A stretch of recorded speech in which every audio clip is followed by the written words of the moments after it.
What's up, everyone? I'm Joe Pompliano, and this is the Joe Pomp Show. Today, we're going to be talking about the Ryder Cup.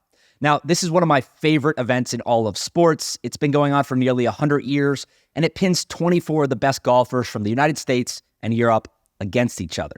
So this year's tournament is being held at Simone Golf and Country Club in Rome, Italy, and the business behind it is fascinating. So we're going to break it all down today, but I think the most logical place to start with is the history behind the Ryder Cup itself.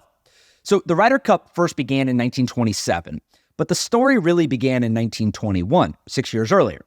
Rumor has it that golfers from Great Britain and America played each other in a match play tournament at Glen Eagles in Scotland before the 1921 Open Championship. They literally just got together and they said, hey, let's all play. And to split it up, they said, you're American, go on that side. You're from Great Britain, go on that side. And they played each other. Now, this happened again in 1926, and someone named Samuel Ryder was in attendance. Samuel Ryder, in the easiest way to put it, was a wealthy English businessman that loved golf. He had started playing in his 50s and was actually paying a professional golfer named Abe Mitchell to teach him lessons. So Samuel Ryder attends the tournament and he loves it. He's like, we should do this all the time. This is awesome. So he ends up writing a deed of trust to the PGA. He donates a trophy. I think it was worth $250 at the time, obviously worth more today once you adjust for inflation. But it had a figurine of Abe Mitchell, his professional golfer that was teaching him the lessons, on the trophy, and the Ryder Cup was born. Literally that simple. It started the next year, 1927. The first tournament was held in the United States in Worcester, Massachusetts at Worcester Country Club. The United States won, I think it was a score of like 9.5 to 2.5, just absolutely dominated them. And the tournament has gone on for nearly 100 years since, 96 years.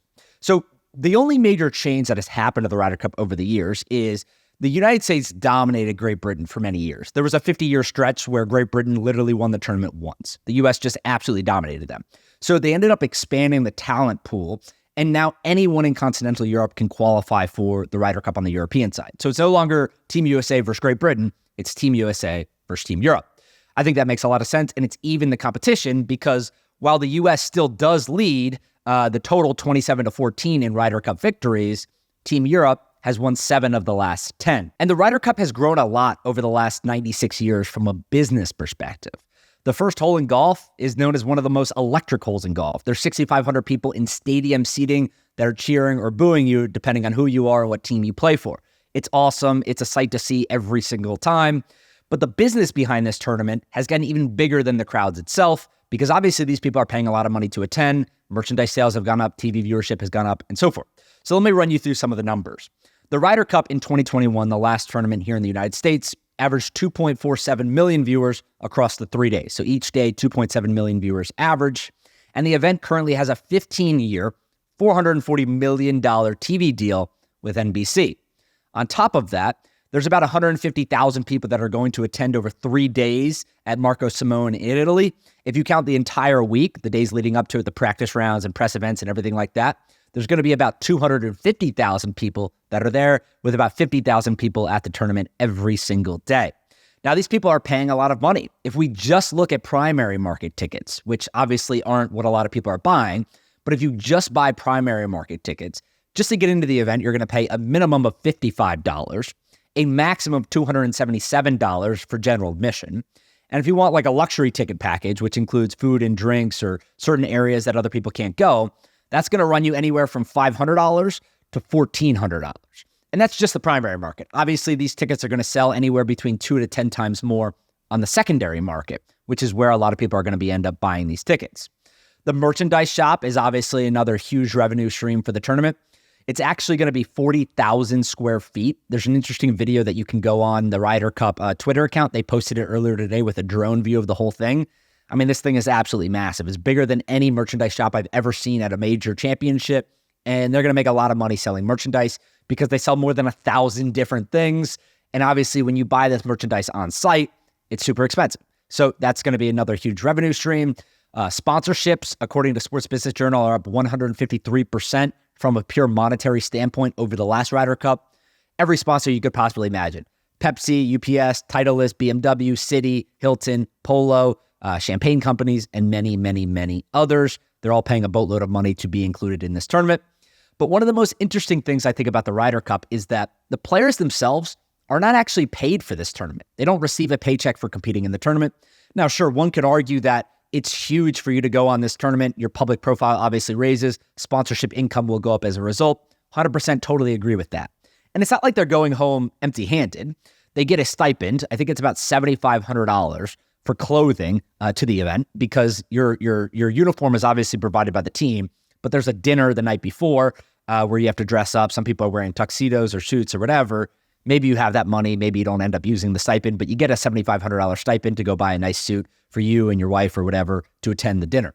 The other thing that you get is the PGA of America gives you a $200,000 charity donation per player. So they give $200,000 to each member of Team USA to donate to a charity of their choice.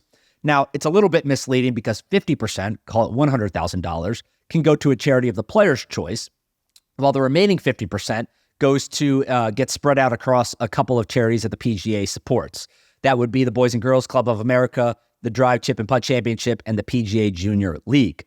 And the other thing to keep in mind is that these players, they also receive a couple other things. Usually the team captains give them a gift of some sort. Historically, this has been things like a Rolex watch, maybe jewelry of some type. It's not things that they're going to go sell. They're usually engraved and personalized, and they're like trophies, but still they're worth something. You know, a Rolex watch, depending on which one you buy, could be a few $1,000s or $100,000. So they're obviously worth something monetarily as well. And then they also get a travel stipend. I think they get about $20,000 or $30,000 to travel to the event, their family and friends, because they get 20 tickets to the event as well. They're usually bringing a lot of people. Now, most people aren't traveling private from the United States or wherever they're living to Italy, but they're traveling first class. They're bringing a bunch of people with them, and that bill can run up very quickly. So they get paid for that as well, although they don't get a salary for the tournament itself. The other thing I want to talk about is the venue, because I think most people would be really surprised to see where it was held. This was obviously given to Marco Simone several years ago. It's a very nice golf and country club in Rome, Italy, but it's like not very well known. There's only 350 golf clubs in all of Italy, and it's obviously one of the nicest ones. You have incredible views of Rome itself. There's a 1,000-year-old castle off the fifth hole, and there's green everywhere. It's absolutely beautiful. The aerial shots of this place you're going to see this weekend are incredible. People are going to love it. But it's not really that well known as a golf club. It wasn't one of the nicest ones leading up to this event when it was selected. It beat out other clubs in Germany, Spain, Austria, and a bunch of other places. And the reason for that is quite simple. Italy went all in to get the Ryder Cup for 2022, which ended up being postponed to 2023. They agreed to do $20 million in renovations, or $15 million in renovations to the course itself. The reason why this is so important is because they re-extended the clubhouse. This is now the biggest clubhouse, 70,000 square feet in all of Europe. This country club literally has the biggest clubhouse in all of Europe, 70,000 square feet. They also redid a bunch of the holes. Some of them they just changed the bunkers, changed the greens, whatever it was. But then they created some entirely new holes or changed holes entirely. So the players are going to be up for a challenge because this course is pretty difficult. The final hole, the 18th hole, is a par 5, almost 600 yards. It's the longest closing par 5 in Ryder Cup history. The rough is pretty long. If you miss by 5, 6, 7 yards, you're not going to be in too much trouble. But if you go anywhere outside of that, it's pretty long penile rough, and people are going to be in trouble. The players have already been complaining about it. I actually watched a video the other day of Carlos Sainz, the Formula One driver. He was at the country club. He was playing a practice round after some of the players, and Max Homa and Wyndham Clark were talking to them. And he said, hey, how's the course playing? Each of them at the same exact time just mentioned, don't hit it in the rough. So I think that's something to watch out this weekend of how difficult and how punishing the rough and the bunkers can be. And the players are obviously looking out for this too. Now, from a pure economic endpoint, this is obviously going to be really important for Rome, Italy itself. $250 million they're estimating. Now, anyone that has ever followed the business standpoint of sporting events will know that economic impacts, they can be wildly misleading or incredibly accurate sometimes depending on who's giving it.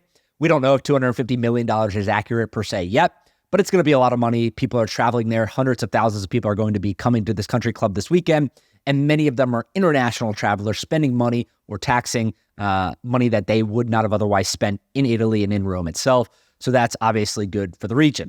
The last thing I want to talk about is just what we'll call conversation starters. These are things that when you're watching the tournament this weekend, you can talk to your family and friends about and sound smart, and you can thank me later. So, number one, Marco Simone. It can get pretty windy. The course is actually only 24 miles east of the Mediterranean Sea, and it's got a pretty good elevation gain. It's 155 feet from the middle of the front nine to the middle of the back nine. Lots of hills, could be physically challenging for the players. Obviously, the mental aspect is going to be tough too with the pressure in the crowds and everyone watching. Number two, it's, again, one of just 325 golf courses in Italy. The course was renovated in 2018, and it includes entirely new holes. Number three, which I obviously mentioned earlier, was between 1935 and 1985, so a 50-year span. Europe won the Ryder Cup just once. The reason why this stat is a little bit misleading is because the tournament was stopped for the war for a certain period of time. But still, even if there was a few years in there where they didn't play the tournament, 40, 35 years, whatever it is, of domination is obviously a lot. The other thing to keep in mind is that the course is really, really, really tight. There's no parking there. So everyone is going to be bussed to park in a different area and then bussed in. And when you get there, the merchandise tent is actually the first thing you see across the entire venue. So people are going to be buying merchandise literally before they go in. And that's another reason why I think the tournament is going to make a lot of money on merchandise sales. Another cool thing is that the superintendent of this year's Ryder Cup is a woman named Laura Arias. Now, having a woman as a superintendent is not completely unheard of. Very cool still, though. But one of the most unique parts about Laura is that she speaks 4 languages. And the reason why this is so important is because she has a staff of 20 people that work at the club full time and are on her staff, on her payroll, everything like that. But then there's 100 other superintendents or grounds crew people that are going to be working the event that are from all over the world, right? So the ability to speak 4 languages and communicate with these people is super important. She'll be doing that. And another fun fact is that she has a dog, an Australian Shepherd named Ryder, of course, for the Ryder Cup, who will be in attendance and walking around the property as well. I've already seen some pictures of the dog online, and I can promise you that the dog is going to be receiving some significant airtime as well.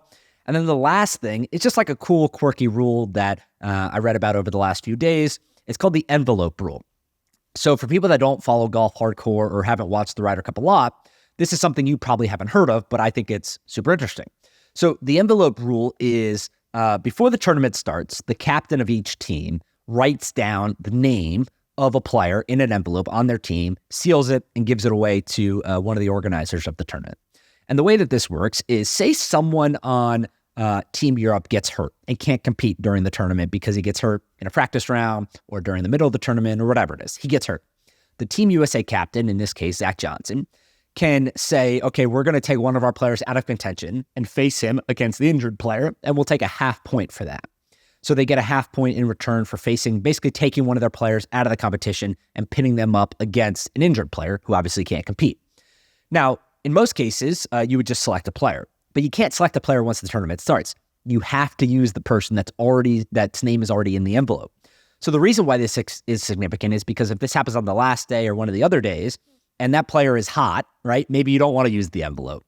But if that player is not playing well or maybe gets hurt as well or whatever it is, they can use that envelope and get a half point for their team. So again, it's only been used 3 times in the history of the Ryder Cup, nearly 100 years. So I highly doubt, given the odds, that we'll see it this weekend. But something where if it does come up, you'll know about it now. You'll be able to tell people and you'll be able to explain exactly what the envelope rule is. But last but not least, I want to thank you guys for watching this video. Enjoy the Ryder Cup. It's going to be an awesome event. It's one of my favorite events in all of sports. I hope you guys know a little bit more about the business and money behind this event, including how it's played, where the venue is, what it looks like, and everything else. I hope you have a great day, and we'll talk later this week.